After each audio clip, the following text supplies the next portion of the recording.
Medical Marijuana Bootcamp.com. I'm Chubbs. I'm Tag. And today we have a question from YouTube. Uncommon Artist says, okay, so after legalization, there's the cities are going to decide what to do with marijuana. Either regulate it, ban it outright, or not do anything at all. Okay, right. Those are the choices. Right. So he's saying, what do you think is going to happen? So there's going to be this weird mad dash. Everyone's going to have their own. Different attorneys are going to give different people different advice. Right. So a lot of people who have the means and the ways to get stuff done are going to be going at it in different approaches, in my opinion. You know, you might attack it in a different way than I might attack it, based on what our attorneys tell us. Okay. I think you're going to see a lot of different business types and business models touched on, and a lot they're experimented with. You know, I think people are going to, think this gives me the right to do this, or this gives me the right to do that. Right. And who knows? Some of them may fly, some of them may not. But there's going to be like a bit of a mad dash because the cities. What does this do to the current medical marijuana? Let's say I've got a license for medical marijuana. It doesn't do anything to the medical marijuana laws. Nothing changes. Nothing changes. So I mean, what does it do for the patient? What does it do for the average stoner? Well, it's going to be like a local option for like alcohol. So like in Utah, it's hard to get liquor in certain areas or at certain times of the day.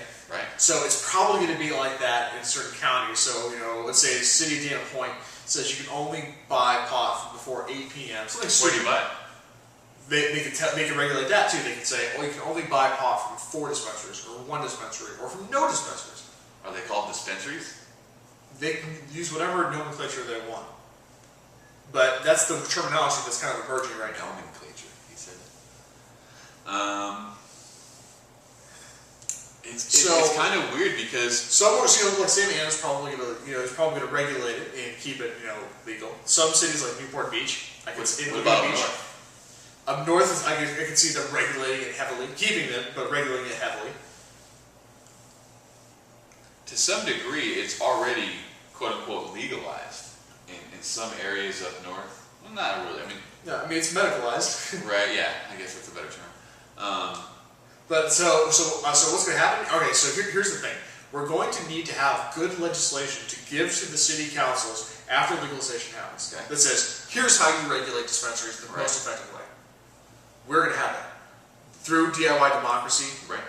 And weed maps. We're going to provide the model legislation to give to your city council. To say, okay, here's how to properly regulate this and move forward with it. Yeah, and because otherwise they're going to try to enact some crazy legislation to ban it.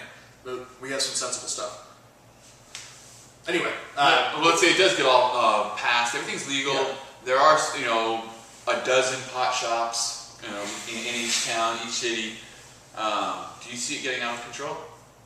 There is no such thing as out of control, except for right now where it's illegal and kids are forced to buy it on the street. I agree. Well, unfortunately, we have to wait until November to vote because it's driving me nuts. I wish we could just vote right now, but what are you going to do? What are you going to do, man? For Bootcamp, I'm Chubbs. I'm Tag. Peace.